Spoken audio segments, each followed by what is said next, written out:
Every night, you promise yourself tomorrow will be different. You plan your life in your head. You swear this time you'll be disciplined. Then morning comes. The alarm rings. Your body feels heavy. Your mind is foggy. And that discipline you promised yourself last night? Gone. This isn't laziness, and it's not a lack of motivation. Centuries ago, Zen monks struggled with the exact same thing. They wanted discipline that didn't disappear in the morning, so they created a simple morning rule. A rule that doesn't rely on motivation. A rule that works before your mind wakes up. Before excuses form, before emotions take control. This rule isn't about willpower. It's about action. Moving first, before your brain can argue. Stay with me, because once you understand this Zen monk morning rule, you'll stop losing your mornings and finally build discipline that lasts every single day. Chapter 1, The Awakening. Daniel wasn't lazy. That's important.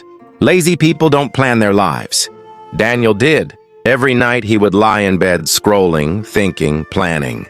Tomorrow I'll wake up early. Tomorrow I'll start working on that idea. Tomorrow I'll take my life seriously. And in that quiet moment at night, he meant every word. But morning came. The alarm rang.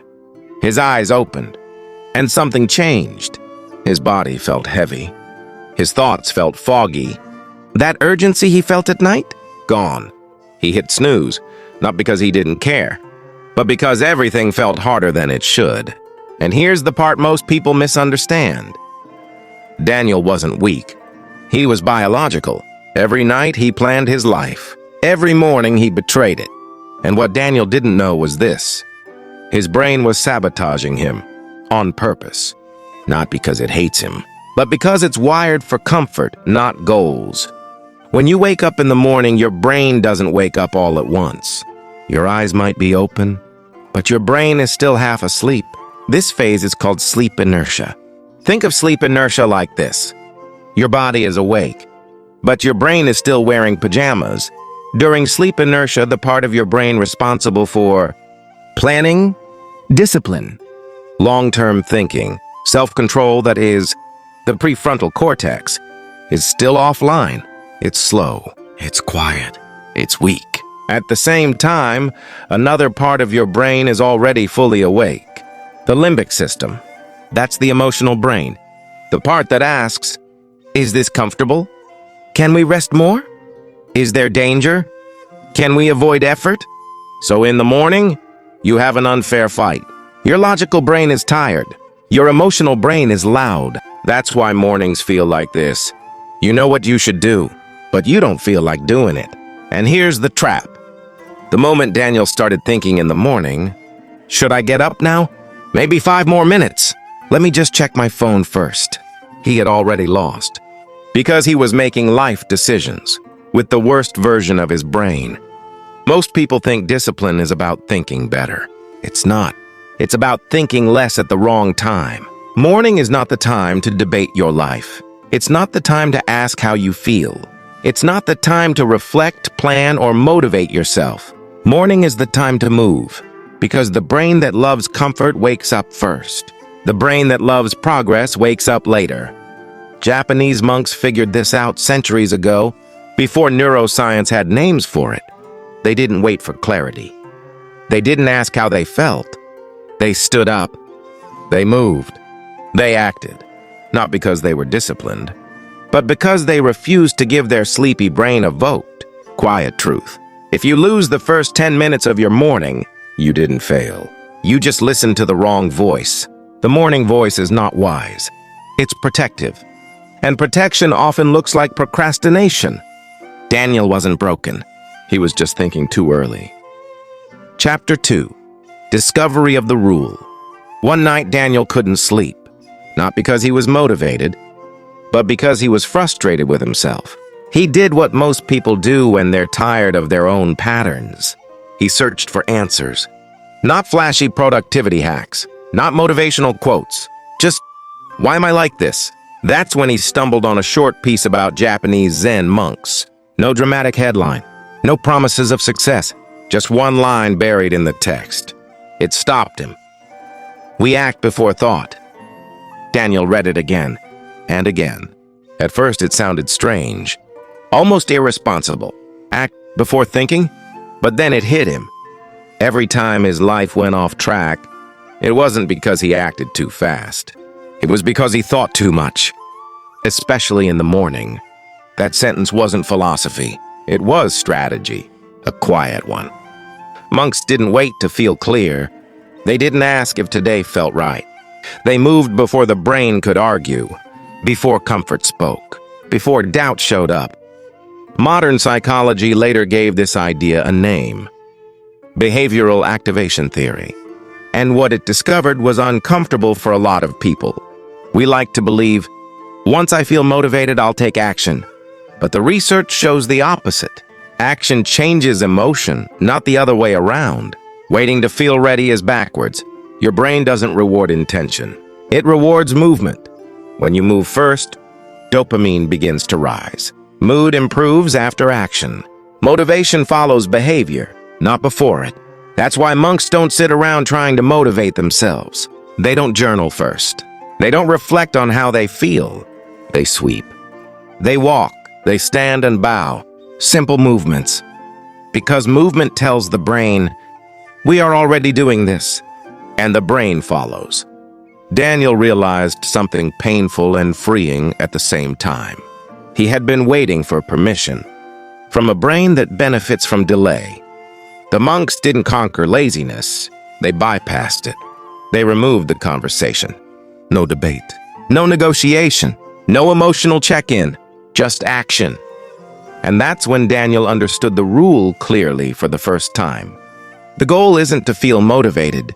The goal is to move before motivation is needed. That night, Daniel didn't feel inspired.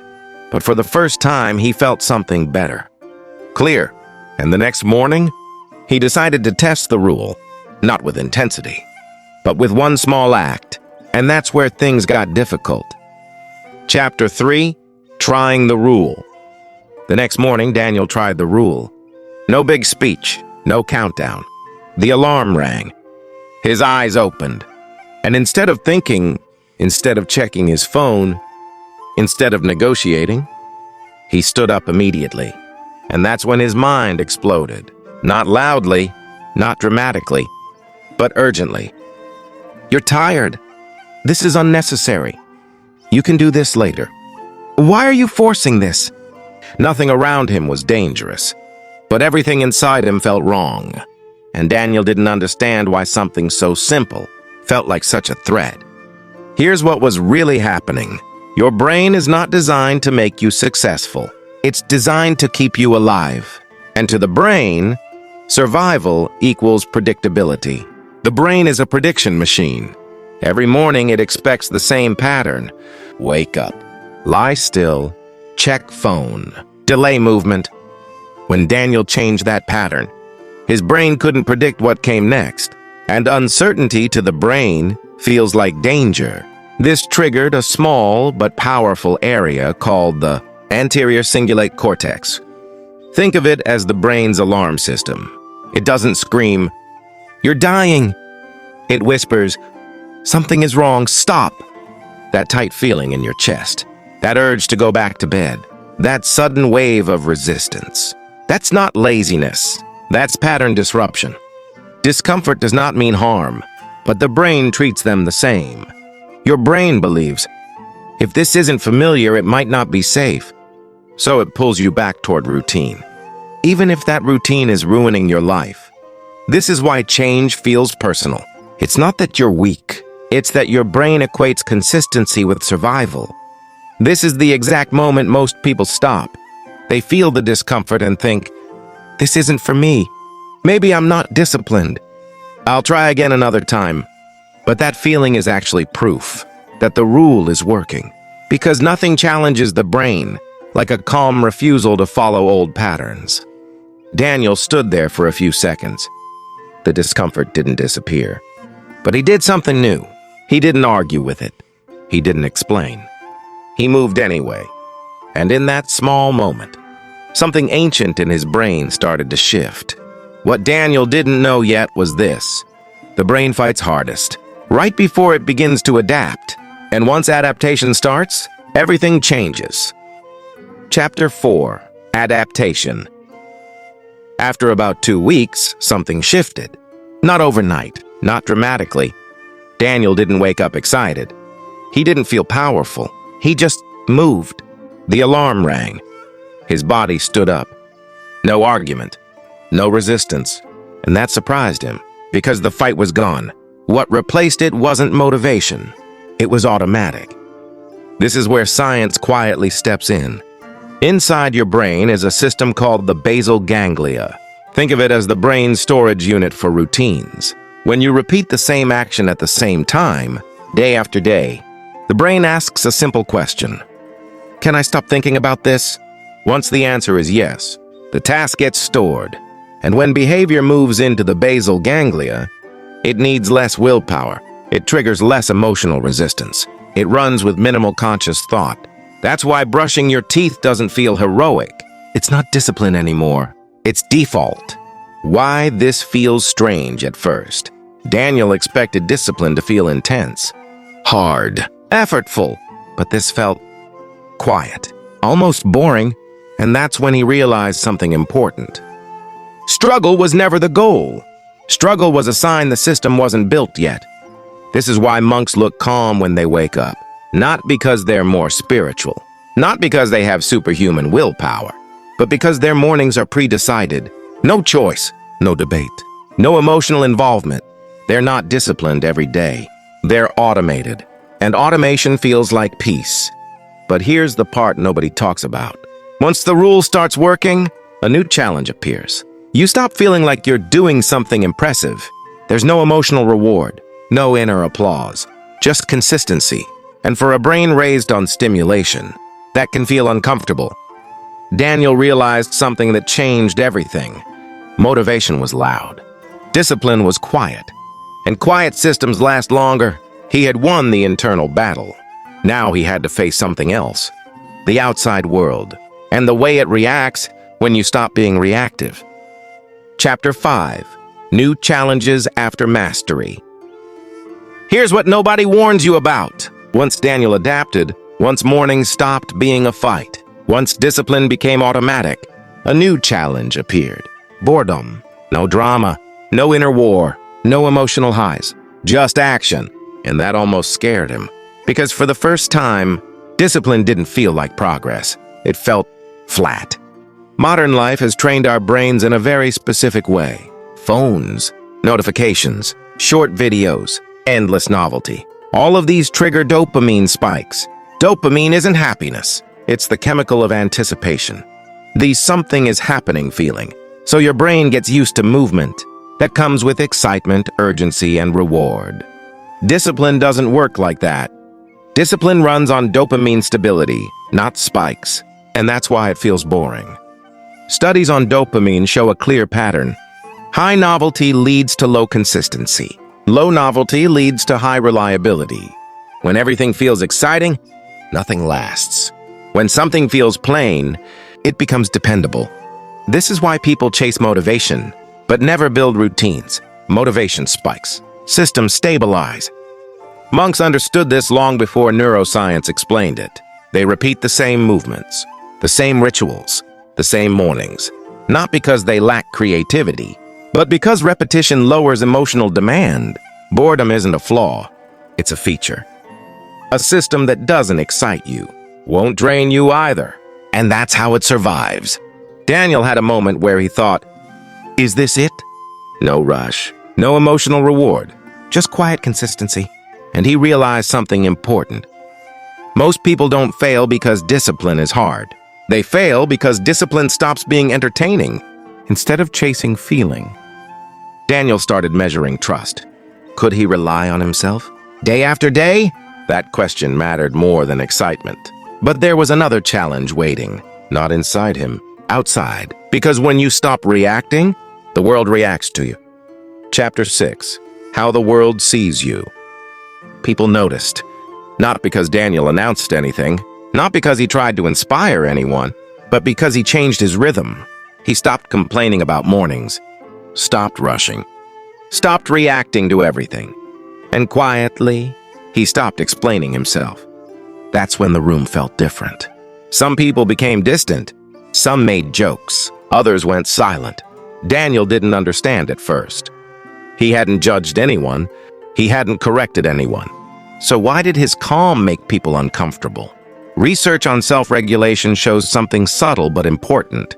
People with high self-control often trigger insecurity in others. Not because they are superior, not because they criticize, but because they reflect what's possible. When someone else becomes consistent, they silently challenge the excuses around them. And that can feel threatening, not openly, internally. Here's a pattern that shows up over and over. Before respect comes, there is silence. People pull back, they watch, because consistency removes unpredictability, and unpredictability is what people use to explain away their own habits. Daniel's discipline didn't make noise, but it made contrast. Daniel learned something important here. You don't owe everyone an explanation. Discipline speaks slowly, and it speaks through results, not announcements. So he stayed quiet. He kept his mornings protected, his habits private, his progress steady. The world doesn't celebrate discipline immediately. It waits, it tests, and once it realizes you're not going back, that this isn't a phase, that's when respect shows up, not loudly, but consistently. Daniel didn't change the world, but he changed his relationship with it. And over time, that changed everything else. Chapter 7. Transformation. Daniel didn't become superhuman. He didn't wake up smiling every day. He didn't feel powerful or special. What he became was something far more rare, predictable to himself. When the alarm rang, he moved. When work needed to be done, he started. When things felt uncomfortable, he didn't panic. And for the first time in a long time, his actions matched his plans. That's when confidence showed up. Not loud confidence, not performative confidence. Quiet confidence. The kind that comes from knowing you won't abandon yourself in the morning. Self-trust isn't built by affirmations. It's built when the brain learns a pattern. When I decide I act, here's what's happening underneath the surface. Your brain is constantly predicting your behavior. When it predicts action, and your body confirms it. Again and again, the brain updates your identity. This happens at a neurological level. Neural pathways strengthen. Prediction errors disappear. Internal resistance drops. You don't convince yourself you're disciplined. Your brain expects it, and expectation is identity. Once your brain expects follow-through, decisions feel lighter. Discipline feels natural. Confidence stops depending on mood. You stop asking, "Can I trust myself?" Because your body has already answered. Discipline is not motivation. It's timing plus biology. Move before the mind wakes up, before emotion speaks, before excuses form. Japanese monks didn't master willpower. They mastered the moment before thinking. That's where change lives. Now you know the rule. And tomorrow morning, you'll meet it again. If this hits home, don't forget to subscribe.